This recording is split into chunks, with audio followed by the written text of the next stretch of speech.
Kao i prethodne godine, Porto Novi je magično započeo prazničnu sezonu nakon paljenja lampica. Na centralnoj jelci vikenda za nama otvoren je praznični bazar. Svjetlosne instalacije krase noćno nebo, ali jedinstvene zgrade na Marine trgu iznad jednog od najljepših rizorta u regionu, koji je na otvaranju ugostio mnogobrojne Novljane i posjetioce. Pripremili su brojne inovacije kako bi vratili goste koji su ih posjetili prošle godine, ali i privukli nove.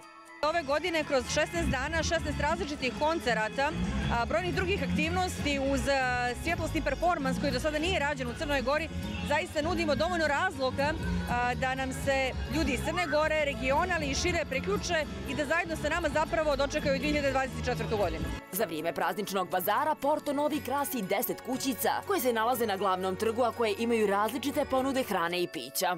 10 zaista različitih ponuda i sve ovo negdje spakovano na glavnom Porto Novi Marina trgu svakog dana od 11 do 11 uz različite dodatne aktivnosti kao što je recimo trka koju organizujemo sada već po drugi put 2. januara, druženje sa Deda Mrazom.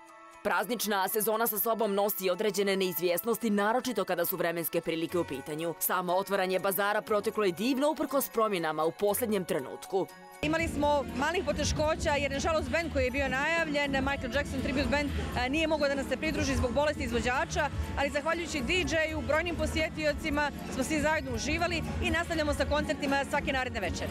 A to znači do kraja praznične sezone 7. januara, dakle brojna muzička dešavanja u Porto Novom. A u crnogorskoj prijestolnici turizma na trgu ispred Starog grada zasijala je novogodišnja jelka od 12 metara i to sa 20.000 LED lampica.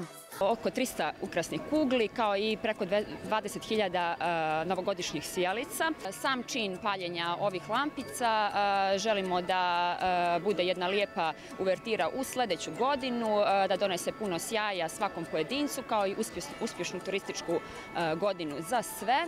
Kako bi praznična čarolija bila što ljepša, organizatori su se potrudili da sadržaj bude što raznovrsniji i bogatiji za sve generacije.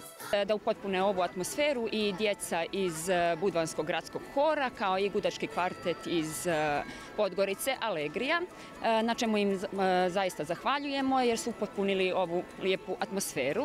Radost mnogobrojnih posjetilaca, turista i lokalnog stanovništva koji evidentno uživaju u prazničnoj čaroliji. Pa fino je što su palili sada svjetlo, sad ima baš novogodišnja euforija i fina je jelka.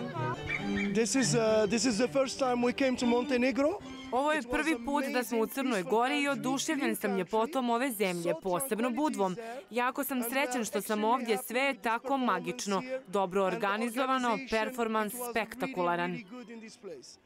Danas došli do centralnog grada i ovdje odmoramo, gledamo, sve odlično, sve polako, sve dobro, ljudi odlični, jelga je odlična, da. Ja čitao u novini što ovdje je 20.000 sijalice. Poznate novogodišnje melodije odzvanjale su na platovu ispred Starog grada, pa nema sumnje da je u Budvi sve već spremno za ispraćaj stare i doček nove 2024. godine.